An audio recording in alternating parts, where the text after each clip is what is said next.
This is the second part of the notes video for chapter 10-4, and we're looking at methods of solving equations by rewriting, undoing, and looking inside.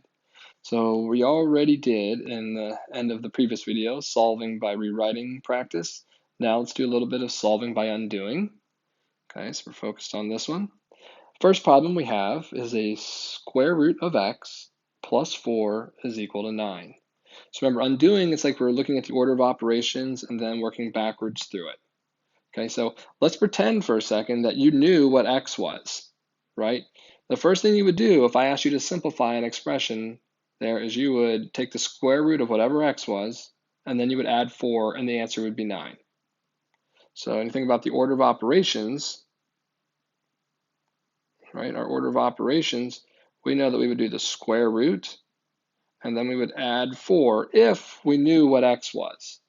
So now we're going to undo it just working backwards. So the first thing we have to undo is the last thing we would have done in the order of operations. So to undo adding 4, we would just subtract 4 from each side. Okay, so when we do that, right, we get that 0 pair. We have square root of x left on this side, and on the right side we have 9 minus 4 is 5. So the square root of x is equal to 5. Next step here then is to undo the square root. Well, what's the inverse operation for taking the square root? Right?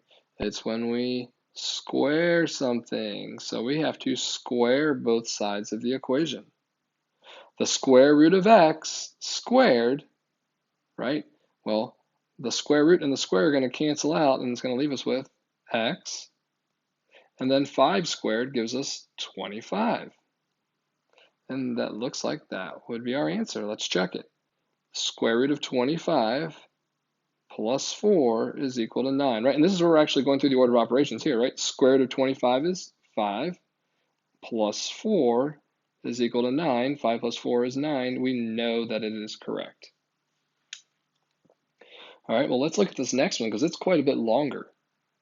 We have 5 times the quantity of x minus 1 squared minus 7 is equal to 38.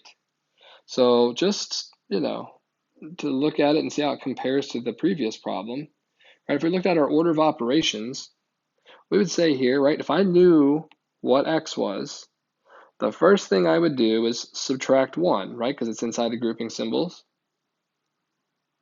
Then we would have to apply our exponents there, right? We'd have to square it. After we squared that, right, we would have had all of this taken care of here. We'd have a value there, and then we'd have to multiply it by 5. And then the last thing we would do, right, after we included that, we'd have to subtract 7. So that would be our order of operations for our expression there that equals 38.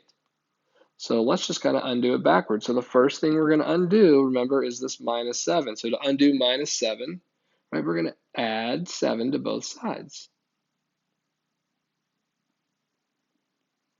So we have 5 times the quantity of x minus 1 squared equals 45. Okay, the next thing we would have to undo is the times 5, right? So we're not distributing a 5 through. We can't do that here. So what we need to do is we need to divide both sides of the equation by 5. So those 5s would cancel, and we'd have x minus 1 squared is equal to 9. And now we would have to undo the x minus 1 squared. So how do you undo something that's squared, right? How do you undo this? You take the square root. Okay, now, sometimes people jump off of the undoing method and kind of do the looking inside method at this part 2. And, it's up to you which way you want to do it, because this can be a little confusing for people, because when we take the square root of something that is being squared, we technically get the absolute value of what's inside. Now, the square root of 9 there, we would have had 3. So when you think about it there's two numbers that are 3 units from 0, right? We have a negative 3, absolute value of negative 3 is 3, or the absolute value of positive 3 is equal to 3. So we're actually going to end up with two answers here. So this is a special step that is a little different just because it's quadratic. We need to do x minus 1 equals 3, or x minus 1 could equal negative 3 in this case. Now you do have the option of writing x, you could write it as x minus 1 equals positive or negative 3 as well. That's okay to do if you want to do that. I'm going to keep them separate for right now. And then we're just going to undo our last step here, right? Our last step was the subtracting 1. Well, we got to get rid of that, right? We got to add 1 to each side. And we get x is equal to 4. And on the other side, we add 1. We'll get x is equal to negative 2. And if you want to type that in on the calculator to check it, it might be easier than doing it by hand. That's totally fine. Let me see if I can get my calculator out. Let's see, I think it closed on me. So let's go over to my calculators. And we're looking for expressions that equal 38. So I'm going to just type it in.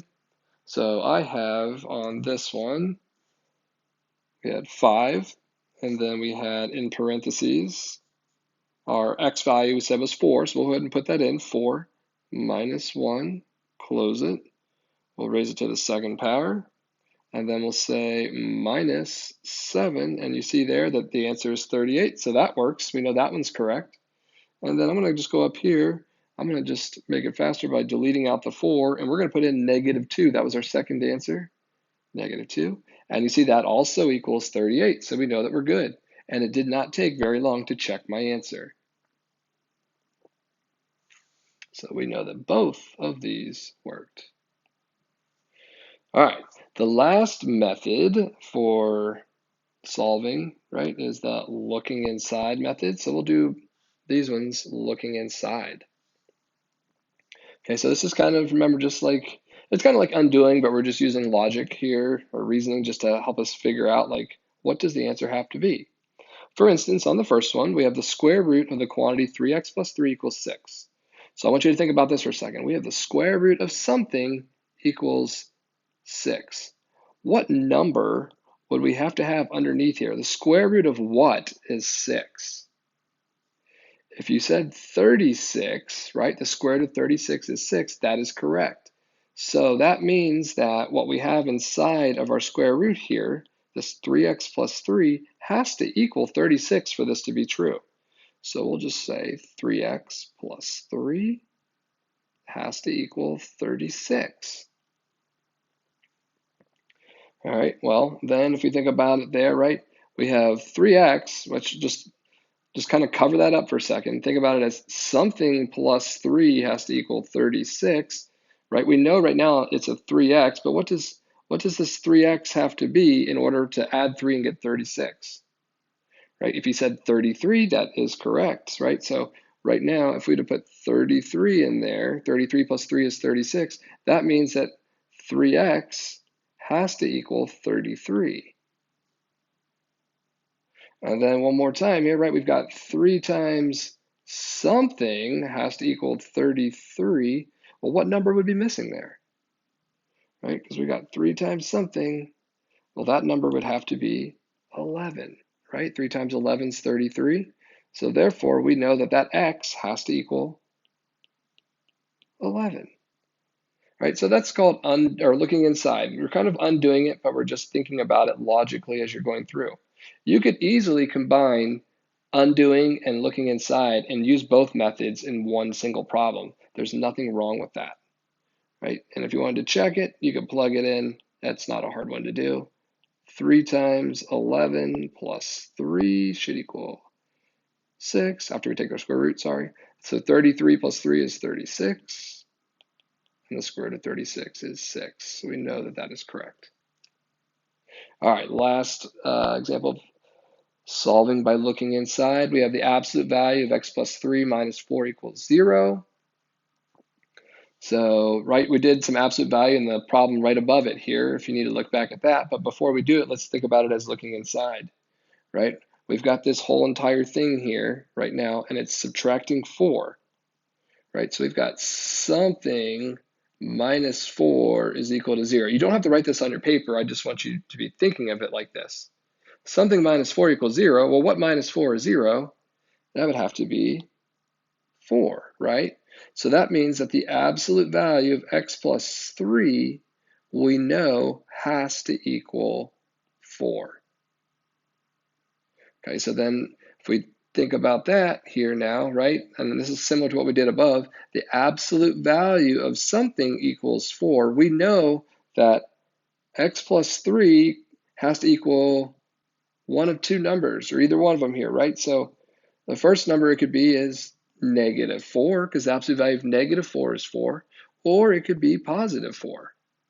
So I know then that x plus 3 is equal to 4, or x plus 3 has to equal -4. Right? And then we'll just take it here, right? What plus 3 is 4? Well, we know that x would have to be 1. And what plus 3 is -4. And if you get hung up on that one there, right, just think about undoing it. You can combine that method with it. Oh, I subtract 3 from each side. I get x is equal to -7. So there are our two answers. I'm kind of out of space here, but if we plug them back in there, I promise you that those are going to work. All right, so that is the end of the examples. You'll see below are the practice problems.